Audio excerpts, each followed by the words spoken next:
Bom, se você não acabou de acordar do coma ou não estava morando debaixo de uma pedra, você com certeza já ouviu falar sobre o coronavírus.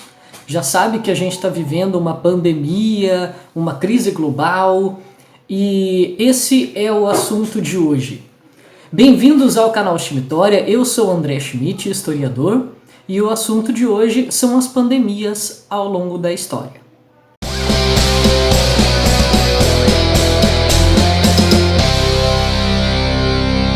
Bom, não é a primeira vez na história que a humanidade enfrenta alguma coisa do tipo, tá? Só para citar alguns exemplos, em meados do século XIII, na Europa, ocorreu a peste negra.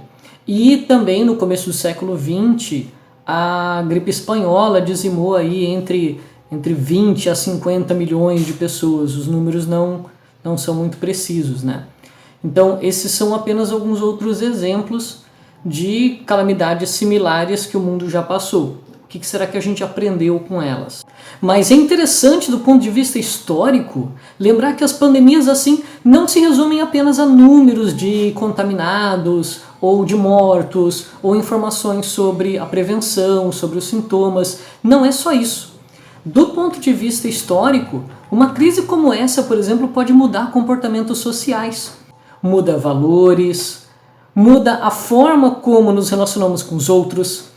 Atividades corriqueiras como ir ao mercado, né, ir para a escola, ir para o trabalho, frequentar transporte público e até mesmo ir pagar uma conta são realizadas de maneira diferente em épocas de crise como essa. E isso interessa para a história porque ele mostra como que a nossa sociedade é constituída pelos nossos fazeres, pelas nossas ideias, pelos nossos costumes, pelas nossas práticas. A peste negra, para dar um exemplo, ela forçou as pessoas a abandonarem as cidades ou a exilarem os seus próprios familiares para que eles morressem sozinhos em outros lugares. As pessoas acreditavam que a peste era um castigo de Deus, porque as pessoas eram pecadoras. Então, para se protegerem, elas rezavam. Então, esse desconhecimento de como funcionava a doença acabou criando alguns comportamentos sociais e está relacionado com a maneira como as pessoas se sentem. Aliás, você sabia que é justamente da peste negra que surge o termo quarentena? Em Veneza, e é até um pouco irônico a gente falar de Itália num tempo como esse, né? E alguns historiadores também acreditam que foi justamente em Veneza, na Itália como um todo, que teria começado o surto de peste negra por causa do contato comercial que tinham com o Oriente. E nessa época o clero acabou tomando algumas medidas de restrição de circulação das pessoas nas ruas durante 40 dias. Essa foi a determinação na época. Então, daí o nome quarentena, de 40 dias. E ele tem muito a ver com os 40 dias de jejum de Jesus Cristo no deserto. E também algumas passagens da Bíblia mencionam que se fazia o isolamento de 40 dias dos leprosos. Isso aparecia na Bíblia. Então, essa peste negra ou a peste bubônica, como eu já falei no outro vídeo anterior ali sobre revolta da vacina, ela é causada pelas pulgas do rato. E naquela época as cidades europeias realmente eram muito sujas, né? Não tinham tratamento de esgoto, as pessoas não tinham as menores noções de higiene que nós temos hoje, né? Alguns de nós pelo menos. E isso criava um ambiente favorável para esse tipo de doença. Tal era o desconhecimento que eles acabavam usando aquelas máscaras dos doutores da morte, da peste negra e tal, porque eles achavam que a doença se espalhava pelo ar. E também pelo fato de que tem algumas variações da doença que atacam os pulmões. Além daquelas pústulas, daquelas chagas que ficam no corpo, né? Se eles soubessem como funcionava a doença de verdade na época, talvez outras medidas fossem adotadas. Provavelmente na direção de higiene, de cuidados pessoais, né? Da maneira como está ocorrendo agora. Provavelmente num futuro, a nossa geração vai ficar marcada por tomar um cuidado maior com higiene, especialmente das mãos, porque essa questão de lavar as mãos com frequência, ele tá sendo bem marcante para nós nessa época. Então talvez isso fique para o futuro como um hábito. Na cidade de Avignon, na França, um médico chamado Guy de Chauliac ficou tratando os enfermos enquanto muitas pessoas abandonavam as cidades. E ele acabou também adoecendo da peste negra e acabou escrevendo um seguinte relato. Ele achou que ele fosse morrer, né? E ele escreveu o seguinte relato, vou ler para vocês. Próximo ao final da peste, desenvolvi febre e um inchaço na virilha. Fiquei enfermo durante 3 semanas, e quando o inchaço amadureceu, tratei com figos e cebolas cozidas, misturados com fermento e manteiga. Tá, eu sei, tipo, o cara não tinha remédio na época, tá, beleza, tipo, indústria farmacêutica é uma coisa um pouco mais recente do que isso, né? Então eles tinham que se virar com o que tinham. Eu escapei com as graças de Deus, fecha aspas. Então, assim, vejam como a questão religiosa, mesmo entre pessoas que conheciam o funcionamento da doença, ainda assim estão preocupadas com a questão religiosa, estão preocupados com a questão de por que eu e não eles. E isso também me lembra o caso do Dr. Usama Riaz. Ele era um médico paquistanês de 26 anos que faleceu agora em março de 2020. 26 anos, médico. Ele foi vítima do mesmo coronavírus que ele estava ajudando a tratar. Né? E ele seguiu com a missão dele de curar pessoas, de tratar pessoas, mesmo na falta de alguns equipamentos de proteção individual adequados. Então ele sabia que ele estava trabalhando em condições não ideais, mas ele não desistiu e ele acabou perdendo a própria batalha pro vírus do corona. E isso vem para mostrar pra gente que aquele papo de que só pega velhinho, não é que só pega velhinho, tá? Tipo, ela é uma doença mais cruel com os velhinhos, mas isso não significa que os jovens podem andar por aí livremente e estão isentos da doença.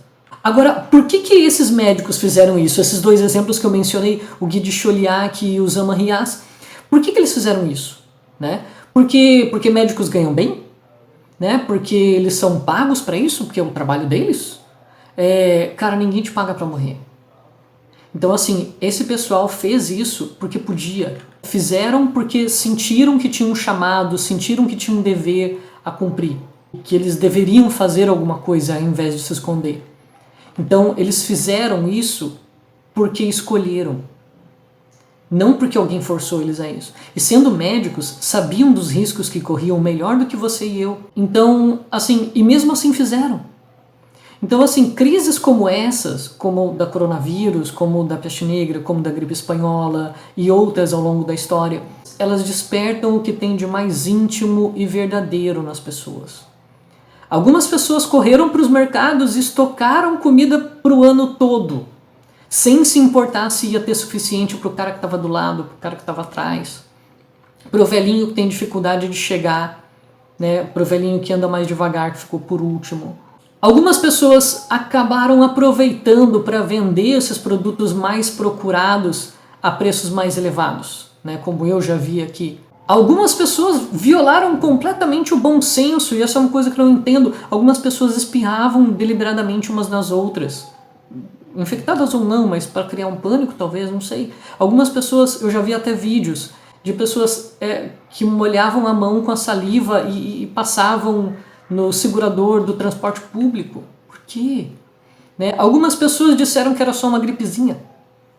Algumas pessoas negaram a existência do vírus, né? Acreditavam em teorias conspiratórias. Algumas pessoas entraram em completo pânico.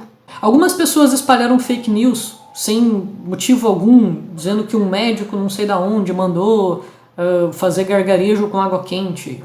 Sabe? Tipo, por quê? E esse tipo de coisa coloca em risco a saúde pública. Isso é uma coisa séria. Mas nem tudo o que é o mais íntimo e verdadeiro, como eu mencionei antes, nem tudo que é o mais íntimo e verdadeiro é algo ruim. Algumas pessoas se mostraram bastante corajosas, né? Como o caso do Dr. Riaz. Algumas mostraram simpatia, algumas pessoas mostraram civilidade, algumas pessoas se ofereceram para ir no mercado para os velhinhos que não deveriam sair de casa. Algumas pessoas acharam um jeito de ajudar. Algumas pessoas disponibilizaram livros gratuitos, algumas pessoas distribuíram comida. Muitas pessoas acabaram entendendo a gravidade do problema e acabaram simplesmente só ficando em casa. Isso já é bom, isso já ajuda bastante. Algumas pessoas fizeram caridade, algumas pessoas ajudaram os outros gratuitamente, sem ganhar nada em troca. Sabe aquele papo de que as pessoas fazem sempre pensando em um ganho individual? A crise mostra justamente que algumas pessoas não fazem algo esperando algo em troca. Fazem talvez porque vão se sentir bem fazendo algo. Talvez essa seja a recompensa da pessoa. Algumas pessoas fizeram o bem porque são pessoas boas. Algumas pessoas fizeram o bem porque o bem precisava ser feito. Mais do que qualquer outra coisa, nesse momento, o bem precisa ser feito. Então, crises como essa mudam o comportamento, sim. Essa é a conclusão. Como as crises mudam o comportamento das pessoas, muda. Né? Elas colocam o mundo numa outra perspectiva. Elas fazem a gente enxergar o mundo de uma maneira diferente. Mas, acima de tudo, a crise testa o nosso caráter. Ela revela quem a gente é de verdade. E eu espero que você aí que está me assistindo esteja feliz com o resultado do seu teste. Eu espero que você esteja entre as pessoas boas. Mas se você não tiver, tá tudo bem também. Né? A vida serve para ensinar a gente. A vida é uma grande escola. E ainda dá tempo de aprender. Eu quero saber de vocês agora o que vocês pensam sobre isso. Eu quero que vocês deixem aqui nos comentários quais são as mudanças de comportamento ou as ideias que você acha que vão ser as mais marcantes com a crise atual do coronavírus. Porque é um evento histórico, isso vai ser ensinado depois, mais tarde, em livros de história, nas aulas de história, como que ficou marcado 2020. Então, quais ideias dessa você acha que vão ser mais marcantes para o futuro? Então, eu vou ficando por aqui. Deixa o seu like aí no vídeo, se inscreve no canal, compartilha com as pessoas que você acha que merecem ouvir essas palavras. E eu aguardo vocês no próximo Chimitória. Até mais!